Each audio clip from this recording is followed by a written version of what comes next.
There's a clan of zombies. Powerful overlords, bloodthirsty, hungry for war, ceaseless destruction, pointless violence, no moral compass. Zombie overlords who dominated all aspects of the battlefield. These zombie overlords were so powerful that even their own clans dreaded and feared them.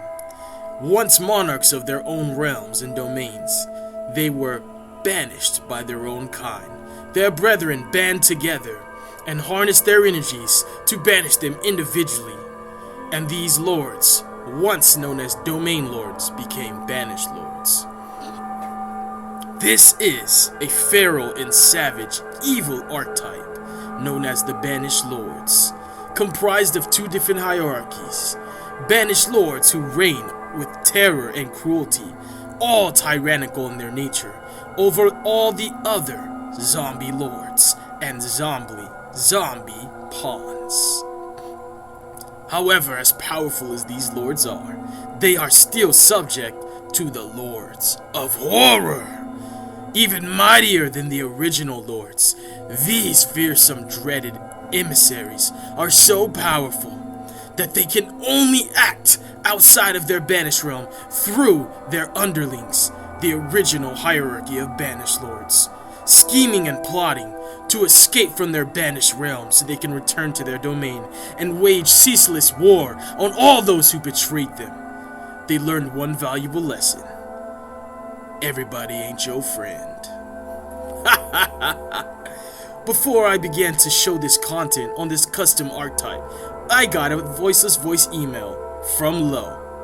She told me that she doesn't like the crowd I've been hanging with lately, and I told her she should shut up because I hate hypocrites. How dare you speak a single word to me, Lo? Lose it.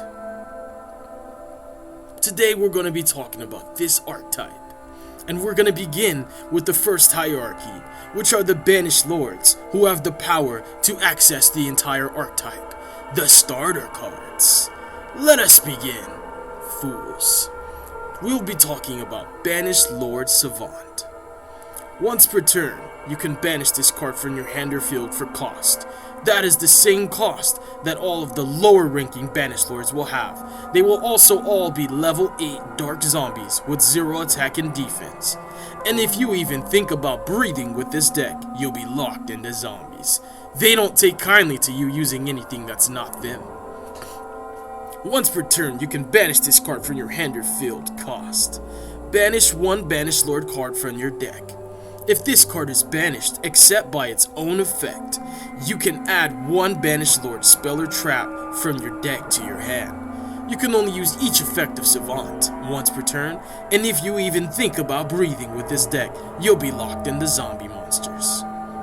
Savant is a powerful card, because this deck thrives off the banished realm, considering the fact that this imminent threat is pending from the banished realm. The banished lords will return soon, so the theory of the deck is to banish your cards and bring them back, because that is how they're going to make their triumphant return from the banished realm. Next, we're going to talk about Banished Lord Drake's the Crown Forger. Once per turn, you can banish this card from your hand. If I get another email from Voiceless Voice Low, I might actually have to bring my banished lords to slaughter them. Shut up, Low. I hear you talking about me behind my back. I knew you weren't a real friend. Once per turn, you can banish this card. Why is she Voiceless Voice Low if she talks so much? Tell her to shut up. Once per glitching. Once per turn, you can banish this card from your hand or field cost. Add one Banished Lord monster from your deck, or Banish Zone to your hand, except Drake's the Crown Forger. If this card is banished except by its own effect, you can special summon one Banished Lord from your deck, except the Crown Forger. You can only use each effect once per turn, and if you even breathe with this deck, you'll be locked in the zombies. This is an XYZ based deck, and it is very, very good. Next, we'll be talking about my favorite of all the starter cards in the entire archetype. Banished Lord Heinous, the Wheel of Horror. This card is amazing. He is the embodiment of the will of all of the Banished Lord of Horrors. Once per turn, you can banish this card from your hand or field. Cost: place one Banished Lord Willed in Vain from your deck or Banished Zone in your spell or trap zone face up. It places the best continuous spell that ever existed for zombie decks! If this card is banished, except by its own effect, you can special summon it. You can only use each effect of Heinous, the Will of the Lords of Horror, once per turn. If you even breathe with this deck, you'll be locked in the zombie monsters. And next, for more starter cards, we're gonna talk about the spell that brings everything together. The best follow-up this deck can have, and honestly, the card that lets you grind extremely well. This deck can grind your opponent's bones to dust, and then make a fine powder out of it, and then turn it into makeup to dress the clowns that thought they could ever defeat you! Once per turn, you can banish one Banished Lord card from your deck or graveyard. Then you can special summon one Banished Lord monster from your Banished Zone or graveyard with a different name from that banished card. It is optional to summon, but you can extend in that regard. However, this card can always be a starter by simply banishing a Banished Lord card from your deck. If this card is banished, you can target one Banished Lord spell or trap, except for Lord Willed in Vain. Add that target to your hand. You can only use each effect once per turn. If I didn't tell you, the Lords of Horror dabble in necromancy, and all foes that they enslave on the battlefield were also foes that they slayed on the battlefield. So don't bother getting defeated by this deck, otherwise you'll be working for them for the rest of your life. Luckily, most Yu-Gi-Oh players don't have a job anyways, so they wouldn't mind being employed by my Banished Lords! Next, we're going to talk about their field spell, Domain of the Banished Lords. This is a culmination of all of their domains merging into one realm. All of the Banished Lords of Horror currently cannot reside in their own domain, as they are still remaining monarchs, tyrannical at that, of their domains. They were betrayed by all of their clan and brethren. Because of their bloodthirsty, relentless, and ceaseless, endless hunger for power and violence, their appetite could not be satiated or curbed. And because they constantly put the realms in turmoil and chaos, constantly seeking battle and craving more and more power, endless domination, they were banished, and that is how Banished Lords came to be. Once per turn, you can banish a card from your hand, or a Banished Lord card from your field except this card. Cost: this card sucks against Ashen Ogre. Take one Banished Lord monster from your deck, and either add it to your hand, or banish it. Once per turn, if a Banished Lord card is banished, you can add one of them to your hand. Banished Lord monsters gain 100 attack for each Banished Lord card in your Banished Zone. I'm gonna say banish more times than you can think of, so go ahead and play a drinking game for this video. Drink every time I say banish. Banish, banish, banish, banish, banish, banish, banish. He's drunk already! Ha ha ha ha! And now we're going to talk about the Banished Lords of Horror themselves. Starting off with my personal favorite, the strongest one in my opinion, Banished Lord Ignalius, the 5th Lord of Horror. Each one of the Lords of Horror in the main deck all can inherently special summon themselves from the hand while having a Banished Lord card in your Banished Zone. They all share that unique inherent summon, and you can only special summon them that way once per turn. Powerful, aren't they? All being 2850 beat sticks as well. Once per turn, you can special summon a Banished Lord monster from your Banished Zone, except Ignalius. If this card is banished, you can banish 2 Banished Lord cards from your hand, deck, and or graveyard. You can only use each effect of Ignalius once per turn, and if you even breathe with this deck, you're locked in the zombie monsters. Next, we'll be talking about the Cookery, Banished Lord Artemis, the 3rd Lord of Horror. Her artwork is absolutely obscene! She shares the same unique summoning condition, an inherent summon, while having a Banished Lord card banished. You can special summon this card from your hand. You can only summon them that way once per turn. Once per turn, you can target 2 Banished Lord cards in your Banished Zone and or graveyard. Add one of them to your hand, and if you do, shuffle the other one into your deck or send it to the graveyard. If this card is banished, you can special summon one Banished Lord monster, except this card, from your hand, graveyard, or banish zone. You can only use each effect of Artemis once per turn, and if you even think about breathing, you're locked into zombie monsters. Last for the main deck monsters, we'll be talking about Dredge. Banished Lord Dredge, the fourth Lord of Horror. He shares the same unique summoning condition as the rest of the Lords of Horror, inherently summoning him while having a Banished Lord card banished. You can only special him from the hand once per turn that way. Once per turn, quick effect, while you control another Banished Lord monster on the field. Target a monster on the field, banish that target. A quick effect banish is nothing to laugh at, it's a strong interruption. If this card is banished, you can target a card on the field or in either graveyard. Banish that target. He always takes something out with him. You can only use each effect of Dredge once per turn. And if you even think about breathing with this deck, you'll be locked in the zombie monsters. Lastly, we'll talk about supplemental cards. Banished Lord Domination, a quick play spell that's nothing to laugh about. You can banish one card from your hand or a Banished Lord monster from your field for cost. Target one Banished Lord monster in your banished zone. Special summon it, and if you do, you can immediately after this effect resolves, XYZ or link summon one zombie type monster from your extra deck using monsters you control as material. If this card is banished, you can banish up to 2 Banished Lord cards from your hand, field, and or graveyard. You can only use each effect of Domination once per turn. This card is basically an IP Masquerena in shorter words. What's incredible is that it can banish your Banished Lord cards, thus triggering their effects and enabling you to extend while also summoning out your boss monster.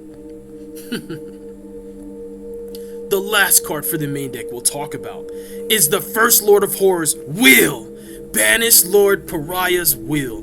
Pariah is the first Lord of Horror and the most powerful of them all. He's so powerful that this is him in his base form, and this trap card is simply his will incarnate in a trap. It does what he wants it to do. While you control the Banished Lord True Doom King Pariah, the first Lord of Horror, all cards sent to the graveyard are banished instead. Once per turn, you can target 2 Banished Lord cards on your field and or in your banished zone and or graveyard, and 1 face-up card on the field. Shuffle the first targets into the deck, then banish the second target. This card is basically a trident that banishes instead, and it recycles your resources. If you control Banished Lord True Doom King Pariah, the first Lord of Horror, or an XYZ monster with it as a material, when activating this effect, you can negate the second target's effects, then banish it. If you have True Doom King Pariah on your field, whenever you attempt to remove a card from the field with this card's effect, you can negate it as well. This is the only card that can check Evenly Matched and Lightning Storm, which could technically cook your deck for real. Oh my god! I see that Voice's voice Low is hating on me, so she sent me some ads to torture me! This card is everything that this deck revolves around. It plays with the Banished Zone, and it utilizes that strength to inflict it on its opponents as a weakness. Every card that would go to the graveyard is banished instead. While you control True Doom King Pariah in this trap card, it becomes a Macrocosmos. And, better yet, it's also able to banish any card on the field. And if you have True Doom King Pariah when you activate that effect, you can negate that card effect and banish it. This card is a hot red and a trident built into one, while still being a floodgate as long as you control True Doom King Pariah. While it is easy to remove, it's still powerful. Next, we're going to talk about the extra deck monsters, starting off with the king of the deck, Banished Lord True Doom King Pariah, the first Lord of Horror. All of the XYZs require 2 or more level 8 zombie type monsters. This card gains 100 attack for each material attached to it. If this card is XYZ summoned, you can banish a Banished Lord card from your hand, deck, and or graveyard. If a card is banished, you can target a Banished Lord monster in your banish zone, attach it and one monster on the field to this card as an XYZ material. That's a powerful spot removal because it doesn't target, and it gives this card more materials so that it can utilize this effect even more and give it more attack power. Once per turn, during either player's turn, you can detach 2 XYZ materials from this card, then target a card on the field, banish it. You can only use each effect of the Banished Lord True Doom King Pariah once per turn. This card is very powerful, including in the grind game because hey guys, I interrupt this program to say, smash that like button! Break your screen! Run me my likes! Right now! Alright, I don't know what overcame me. I'm glitching. So anyways, when you summon this card, and it has no materials, as long as you have a way to banish a card, which this deck does so perfectly well, you can regain 2 XYZ materials and use its effect again to banish a card on the follow-up. This card is extremely oppressive because every turn it allows you to just attach one of your opponent's monsters to it as an XYZ material, which bypasses all floating effects, including even Mirror Jade. This card is very powerful, and he's the most powerful of all the Lords of Horror. And he's integral to your inboards. Everything that this deck does might look a little bit flashy, but honestly all it does is end on Pariah's Will with Pariah up. It summons one powerful XYZ monster in a trap, and it controls the game with that one card, and it can be very, very oppressive under the right circumstances. Next we're going to talk about the second Lord of Horror, Banished Lord True Terror King Samael. Once per turn, if a card is banished, you can target one monster in either player's banish zone, special summon that monster, then you can banish a monster on the field with the same type as that special summon monster. This card's just like Ice Dragon's Prison, except it works from the banish zone instead. Quick effect. If your opponent activates a monster effect whose level or rank is equal to or less than the number of cards currently banished, you can detach an XYZ material from this card, negate that activation, and if you do, banish that card. You can only use each effect of Samael once per turn. While he does work like an Ice Dragon's Prison whenever a card's banished, he doesn't have to actually banish the monster that he takes from the banish zone. He can just keep it. So if you happen to banish your opponent's powerful boss monster and you want to keep it, you can. This card's very, very good, but it can never negate Nibiru because you can't get 11 cards banished on the same turn. So this deck has to always be cautious of Nibiru. And on top of that, Link monsters. This card sucks against Link monsters. Now we're gonna go into the final XYZ monster, Banished Lord True Doom King Elias, the Harbinger of Horrors. He's a rank 10 and requires 3 or more level 10 monsters. You can also XYZ summon this card using a Banished Lord XYZ monster you control as material. If this card is XYZ summoned with 3 or more materials currently under it, you can non-targeting banish a card on the field or in either graveyard. If this card has Banished Lord True Doom King Pariah, the first Lord of Horror under it as an XYZ material, it gains the following effect. Neither player can special summon monsters from the hand or graveyard except Banished Lord monsters. Also, any card sent to the graveyard is banished instead. You can only activate each effect of Doom King Elias once per turn. Haha! This card basically is Pariah when he's assumed the mantle of his power and achieved his perfect form. He becomes the Harbinger of Horror, surpassing all the Lords of Horrors. And that will conclude every XYZ monster. The final card we will talk about is Banished Lord Reaper, True Progeny of Horror, the only Link monster that anyone should ever summon in their deck. It takes 2 zombie monsters. Zombie monsters this card points to cannot be targeted by card effects. If this card is Link summoned, you can add 1 Banished Lord card from your graveyard or banish zone to your hand. Once per turn, if a card is banished, you can banish a Banished Lord card from your hand, graveyard, or deck. You can only use each effective Reaper once per turn. This card is prominent to leave on top of your inboards, protecting your XYZs from being targeted, while also enabling you to extend through interruptions, and also grab follow-up securely on your opponent's turn. It's a great card, but it does nothing to your opponent in the terms of interaction. It's a staple for interactions in the terms of card economy though, and it's very strong. And he looks super cool, so why wouldn't you summon him? And that concludes my Banished Lord archetype. Now I'm gonna take you to my deck profile. So as you can see, we're playing 4 field spells because it's pretty much the best starter you could have, because it recruits a lot of resources while you're able to combo off. It sucks against Ashen Ogre though. Same with Banished Lord Willed in Vain. It sucks against Ogre. Banished Lord Willed in Vain is my favorite of all the starters because its artwork is incredible. And I played 3 Drakes the Crown Forger, 3 Savants, and 3 Will of Horror. While this deck does end on only 1 monster most of the time, and does a lot of its heavy lifting by protecting the castle, it does an exceptionally good job at dodging effect negation hand traps. It only really can get hand trapped with cards like Effect Veiler, Mourner, and Impermanence when you're summoning the Lords of Horror.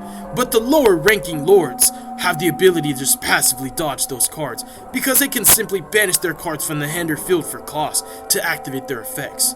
This deck has no true normal summon, which is a weakness, but you can exploit it.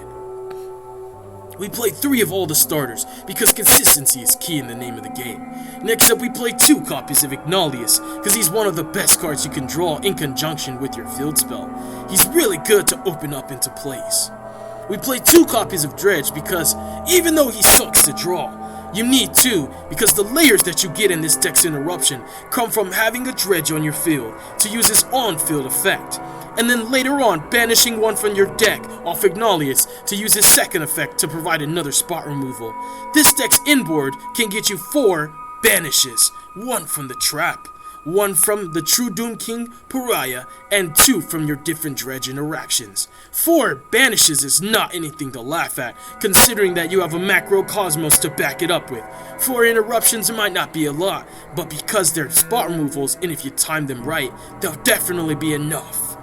This card is very, very oppressive, but it sucks against RYZEAL and Malice! Dang it! And then for non-engine, we're playing Fualos, Ash, Shifter because we love the card, Impermanence, and Impulse because it's a dark archetype, and then we play 2 talents and Called By. The extra deck has to be all zombies, because if you even breathe with this deck, you're locked in the zombies. I decided to max out on pretty much every Banished Lord that matters. 2 ofs on this guy and this guy, because it's really easy to recycle your resources. This deck reminds me of Kashtira the way it ends on an Arise Heart, but it's still enough. It's very good. I like this deck a lot. And because the deck works with banishing cards, whenever you summon a Pariah with the trap card up, any of the XYZ materials that you detach off of its effect become banished instead, which allows you to simply trigger their effects. So if you happen to conveniently have a card like Savant or maybe a Dredge under him as material, and you detach to banish a card, on a new chain, you can activate Savant to grab a spell and trap, and Dredge to banish another card, which makes this deck very good in the terms of layered interactions. But it sucks against Kaijus! So everything here matters. Zombie-Stein for the flex. And we're playing Lancelot, even though we don't like him and we never summon him. I just wanted another zombie that looked cool! And then we have the Flying Mary, which we never summon, the Vampire Sucker we never summon, and the Vampire Fascinator because, well, she's fascinating. Next, we're gonna take you guys into maybe just one combo to blow your socks off.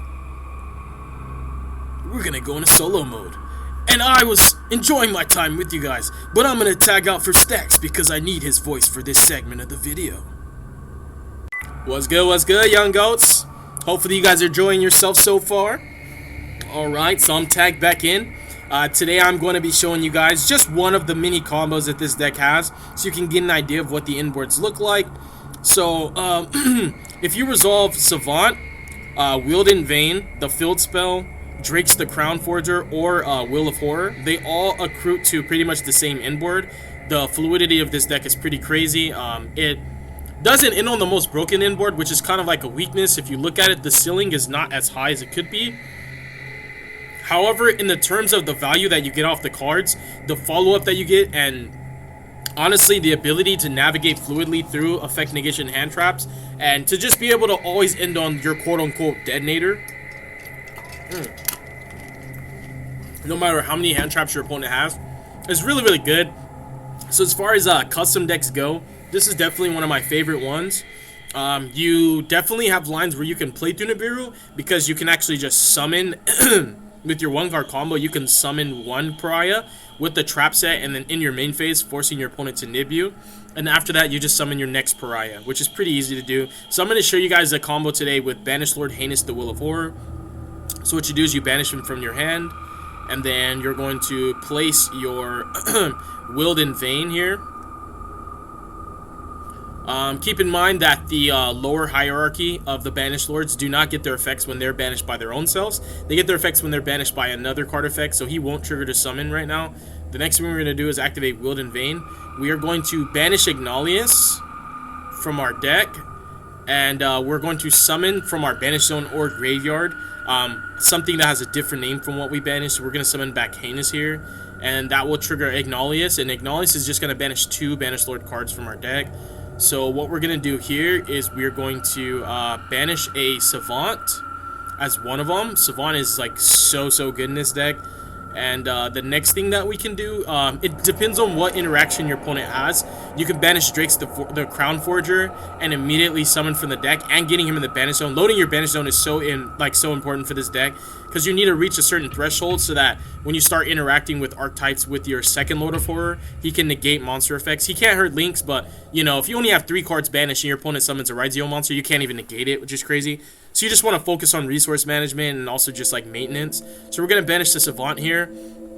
And typically what I like to do is banish an Artemis, and then Artemis summons out the Ignalius. And then the Savant grabs the Field Spell, which is like really good. But what we're going to do is we're going to do something a little different.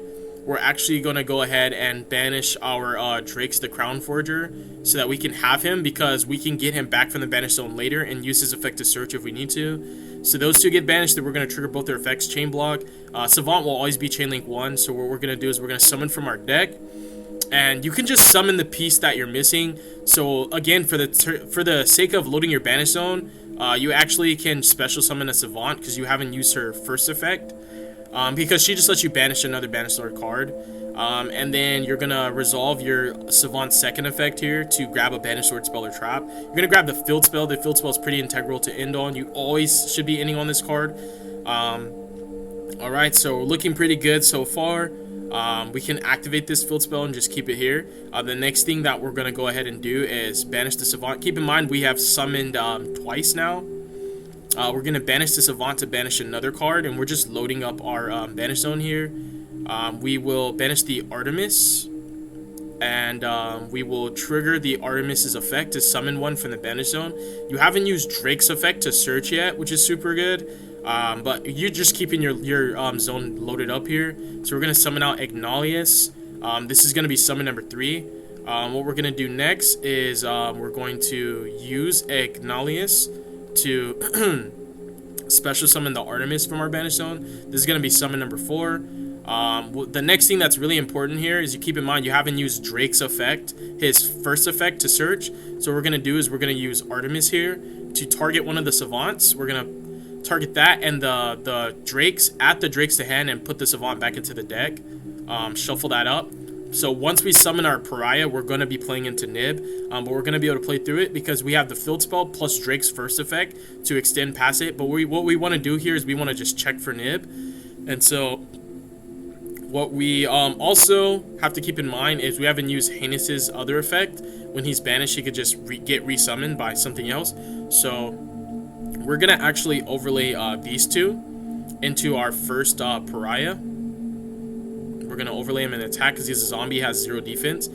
So Pariah is going to activate here, and he's going to actually banish the trap directly from the deck on summon. So we're going to banish Pariah's Will. So we're just going to go throw that in the Banish Zone. And then that will trigger our Field Spell. whenever you want to, you could use this, but I like to save it for the trap. There is a way to play through Ogre on the field spell if they Ogre it, because we haven't used the field spell's first effect to search, which is pretty important, because if they Ogre here, they're gonna get punished harder.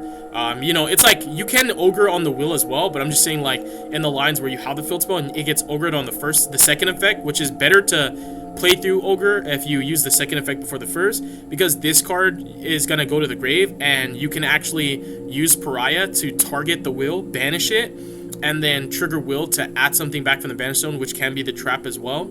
And in the sequence of your combo, you also will be able to banish the field spell, and you can add it from your banish zone back to your hand and activate it again and use it. So it's really cool how this deck is able to navigate so fluidly. But you're going to trigger the field spell to target this Banished Lord card in your banish zone, add it to your hand. So you grab the trap. So this is why it's so nice to set up Pariah with the field spell. It's easy access for his will. And then what you're going to do here is you're actually going to set your will, end your turn, and what's going to happen is your opponent's going to nib you. So boom, right? You get nibbed, you get your fat token wherever they want to put it. So now what you're going to do is you're going to activate the field spell, and what you're going to do here is you're going to just banish a random card from your hand. If you want to keep it a self-contained one-card combo, you can banish Willed in Vain. It's already done its job, and you can get it back later. So it doesn't really matter, but for the sake of this, we can just banish a random card from our hand. If you really want to call it a one-card combo and say, oh, nah, bro, that's not one-card combo, you can just banish this from your field.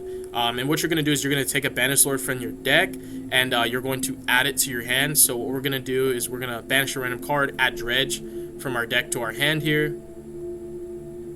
And we're going to banish our Drakes, and we're going to go ahead and add in Ignalius from our deck to our hand. It's really important that we summon Ignalius through the Artemis in this sequence to play through Nib more fluidly, because we haven't used the inherent summon Ignalius. So this way we can still get the two bodies on field. So we're going to go inherent and inherent right here. And you'll still be able to make your second Pariah.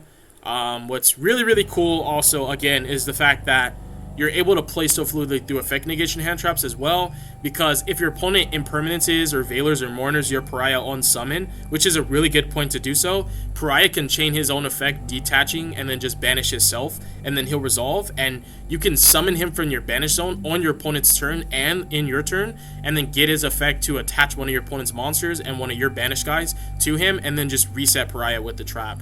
So this deck doesn't have the highest ceilings in the term of inboard, but it's just so resilient and fluid that I just enjoy it a lot. If you didn't have to play through Nib, you would end on like Progeny plus the Pariah, or you would end on Samael Pariah. I like ending on Progeny Pariah because you can make Samael later, which is really nice. So you're just overlay into your second Pariah, and that's going to be what your inboard looks like. That's what it always looks like.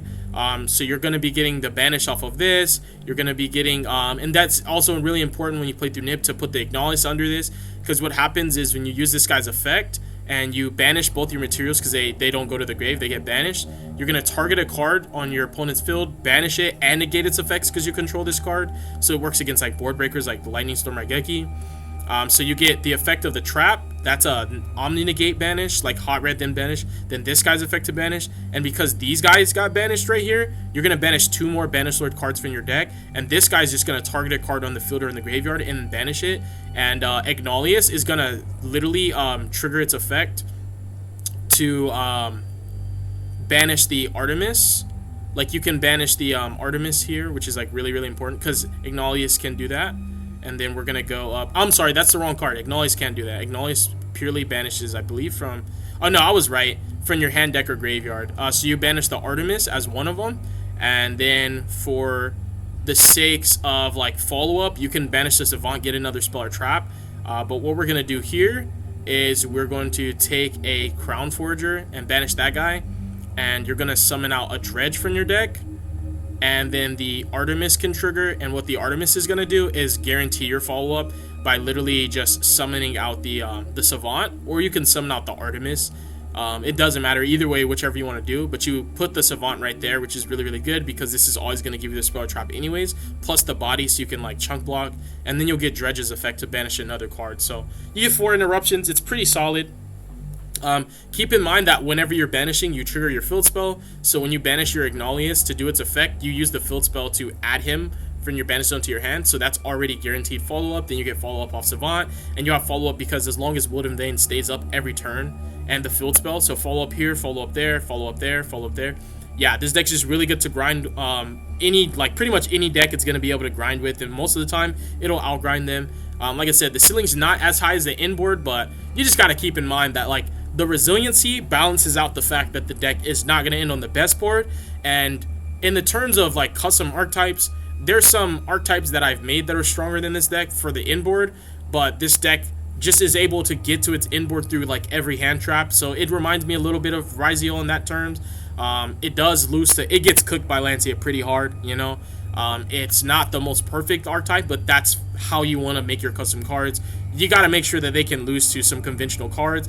You can't force people in any format to have to play weird cards. Just like, for example, if we want to start maining XYZ Encore because RYZEAL is that impressive, that's crazy that we have to play a card that's only good in that matchup because the deck's so good. So I'm always keeping that in mind when I'm developing these cards. I forgot to mention that there's always a 5th interruption. So it's not 4 interruptions, it's 5, because Pariah, whenever a card's banished, he can attach something on the field and from your banish zone. So what I would do here is I would honestly attach the Drake's the Crown Forger for follow-up as well. So yeah, that's 5 interruptions, and 2 of them don't target, which is pretty strong. Well, actually, only 1 of them doesn't target, which is his attach. So yeah, thank you guys so much for watching the video. I really hope you guys enjoyed it. Hopefully you guys were entertained. I'm about to go argue with Lo. Peace out, yo.